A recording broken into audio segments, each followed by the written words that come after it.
So what brings you to Pride today? Actually, I'm here spreading word about my podcast. Yeah? Yeah. So I have a podcast called Transplaining, and we bring in it's about spreading word about trans people. Yeah. So we're bringing hi, we're bringing in trans people, letting them tell their story, and kind of humanizing them and trying to understand this. We're bringing in allies and parents, and letting them share how they're allies and parents, why they're treating kids the way or people the way they do, so that other people can learn from them and see that. We're bringing in experts from different fields to explain what's going on in the science and the legalities and the religious side, like all these different areas of expertise. We're bringing in people to have that conversation around trans people. Yeah. So yeah, a couple weeks ago, we brought in the nation's leading medical researcher on internal medicine, and she came in and explained the genetics behind sex and how that is determined, and sat there. By the end of it, you go, oh my god, sex itself isn't a binary, it's a spectrum on its own, and everyone considers sex to be a binary and gender to be I just forgot the word I just Binary, used. yeah. Not binary, a spectrum, right? Yeah, yeah. But then it turns out sex is that way also, so this was fascinating. Yesterday, we interviewed Brittany Jones. She's a lady running for governor of Oregon next year. So we interviewed her and talked about, hey, how do we make a difference in the community to help support trans people? Coming up in the future, we've got names like Monica Helms, the lady that designed the trans flag. We have another lady that I'm scheduling right now that was at Stonewall. So I mean, we got big names coming on. Yeah, it's really turned into a cool thing. See, and I love that because more often than not in mainstream media and what you see out there, they don't include trans voices in the They conversation. don't. They talk about it from a level up here. Some people, And yeah, some people, right? like most of the talking heads in corporate media, they talk about it from this 10-foot, 1,000-foot level, but that's not the real story. It's not. It's happening here all around us, right? Yeah. I went on to KBOO, radio station in Portland, whatever. They have a program there called Trans Positive. It was like 2 days ago, whatever, and the podcast itself. They have a program that specifically allows trans people to go on the radio and share their stories and experiences. So the programs out there, there are some, they do exist, but it's nowhere near enough. And a lot of the voices that we're hearing out there in media are coming from people like Trump that are out here, demonizing trans people. And so we're trying to reverse that by humanizing trans people and sharing their stories and sharing actual factual information rather than relying on the latest meme that came across Facebook. Yeah. Yeah. Yeah, I did a presentation about the disparity, the health disparity amongst LGBTQ community. What do you mean? So, for example, I didn't know before I did the research and was putting together that health disparity conversation that just how few doctors do gender affirming care. Yes. Like, oh my Specifically God. considering surgeries, and Yeah. even the ones that do the surgeries don't cover all the surgeries, right? And they act as gatekeepers rather than like inclusive, like figuring out how to help you get your surgery. Yes. It's Yes. such a And weird then game the they insurance play. companies are just in deep with it, and that was one of the conversations we had yesterday with the lady. Was Oregon has a law that specifically says that gender affirming care has to be covered by insurance in the state of Oregon, whereas a lot of the other states don't have these laws, and some of the states even ban it, right? But Oregon has one specifically protecting that, right? But what happens when Medicaid and all these other things are decided by Trump and Congress and whatnot, that they're not to be covering gender affirming care? How do you find a balance between that? So we had that discussion, what are some ways to work around that, such as removing gender affirming care from Medicaid as a requirement, so that way we can still receive Medicaid money, but then come up with a local state fund to support gender affirming care, so that can still go separate from Medicaid. I want to pause there for a second. Yeah. Because it kind of pushes all of the wrong buttons in my spine. It could. Um, It's an option is all of that we're saying. the fact that you have to separate that from Medicare in order to sort of work a way around. I mean, it's to not get, right. Yeah, that's the part that I'm struggling with. Yeah. It's kind of fucked up. It is. It's really fucked up. It is, but I mean, with the current administration, this is what we're seeing: is all these policies and everything going out targeting them. Yesterday and the day before, Nancy Mace and I forgot the other one, congressman from Texas, have been calling for the institutionalization of trans people. Right? Like this is the real thing that's happening out there in the world today. There is a guy today in Arizona that was arrested because he wanted to go to a LGBTQ plus positive club and shoot it up in the whatever of Charlie Kirk's death, right? He was trying to get back at it over something. I mean, and the thing is Charlie Kirk wasn't done by a trans person, right? That wasn't committed by a trans person, but because that narrative is still being pressed by Trump and by other people in administrations, this is the reaction that we're having. So it's not fair, but there's very much a strong action that's happening right now against trans people, and so this is why we're coming up with other options to make sure that affirming care doesn't stop.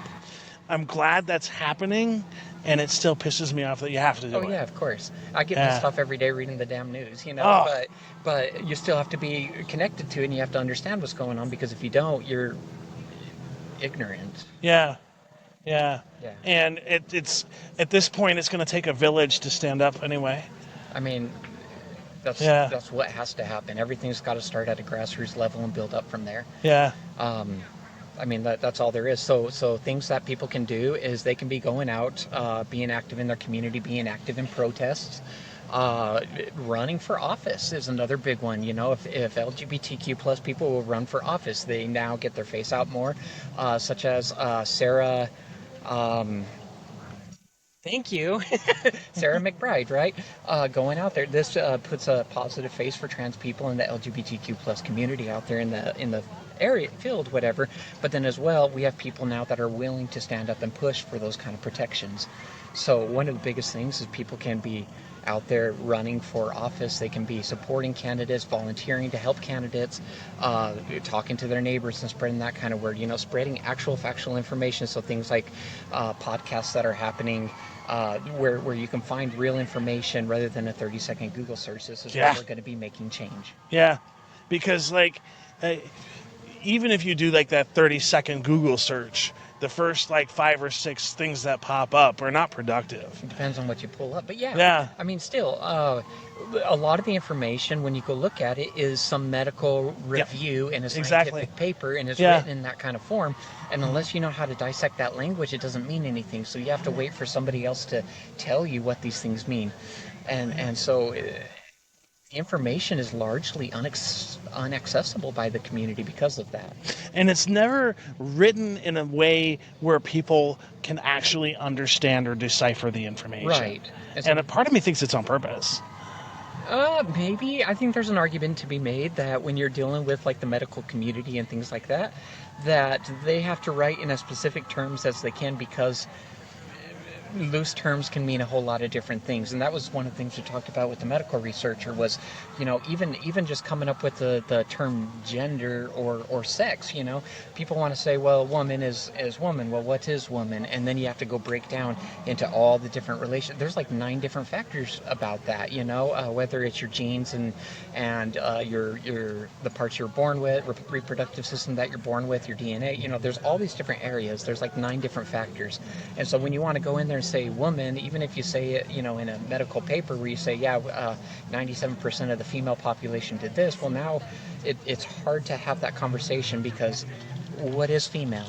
And so it's a hard thing. One of those areas that it's not really easy to come break it down into everybody kind of terms, but that's where things like the podcasts and lawyers and doctors, having those conversations with them, not just reading a meme, is going to make all the difference.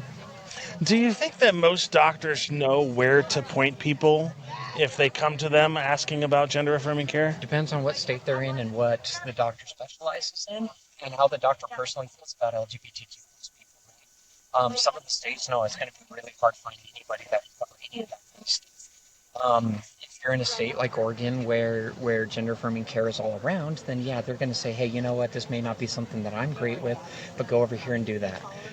We interviewed a nurse 2 weeks ago, we interviewed a nurse, and the nurse sat there explaining that, personally, take all the classes on LGBTQ plus care and how to be affirming and how to work with that, but they don't require continued education for nurses and things like this. And so, they may have continued education classes, but then there's no set program of what those classes look like. So you can go in there and take a LGBTQ plus class to learn more about it and be up to date on all that, but that's one of 1,000 classes that you can take. And so, yeah.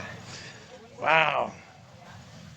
My autistic brain is digesting that for a second. Because that's a lot. It is a lot. Yeah.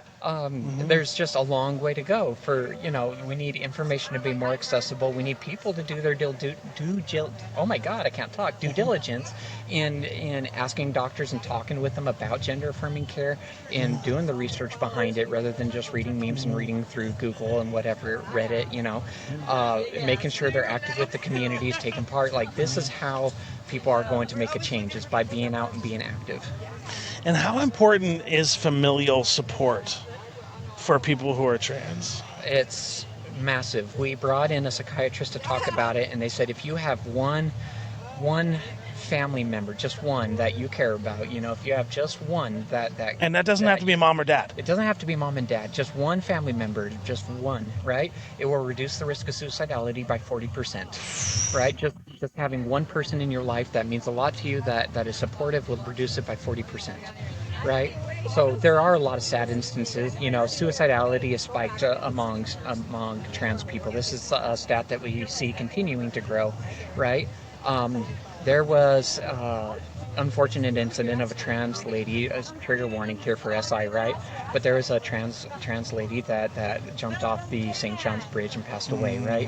Her mom is going to be coming on the podcast and talking about that. It's going to be a super emotional episode, but having that support there is going to be saving lives. People feeling like they have a family, whether even if it's not your immediate family, but if you know somebody's trans, be that family for them. Reach out to them, talk to them. Don't make them come to you. Just be talking out. Hey, how are you today? Are you doing okay? Are you feeling safe today? Would you like a hug? Things like this is going to make a big difference in people feeling connected and feeling loved. And give them a way to reach out to you. Yeah. Like, make sure that not only do they know that you accept them, that you're willing to do whatever, make sure that you extend that olive branch and say that if you ever need to call somebody, call me. If you ever need this, like, I'm only a phone or a text away. Yes. Huge. But it's also easy to say, because when you get into talks like suicidality, it gets overwhelming very fast for a lot of people. A lot of people don't necessarily have the mental capacity for that. And so in some ways, it almost does more harm to sit here and say, hey, if you ever need anything, call me. But if you're not ready to take that on, it actually makes it worse. Yeah, you have to be there. Yeah, you have to be there, right? And with boundaries, of course, but you have to be there. So one of the other ways is, instead of just saying, hey, I got your back, call me whenever you need a thing, whatever, is being proactive and reaching out to them, right? And saying, hey, how are you today? I heard that things got a little bit rough, whether it's a minor. Hey, how is school treating you? Are you feeling accepted? Are you feeling okay there? If it's an adult, how's things at work? Are you being accepted, or are you having a rough time there? What can I do to help you? How can I be there for you and to support you better? If you're feeling unaffirmed in your gender, hey, what can I do to make you feel affirmed? Do you want to go out and have a girls' day? Do you want to go and break some shit? Whatever it is, let's start affirming people in their gender and different roles, but being that active support is going to make the biggest difference. I've dealt a lot with SI. I've attempted 37 times over the last year, okay? The thing that has made the biggest difference for me is I have that one person there that they check in on me and go, hey, how are you today? Things have been rough. And when they know I'm not doing okay, I don't even have to say anything. There's a knock at the door and they're there with a hug, And that's the kind of people that we need help supporting trans people, because that's where the difference is made.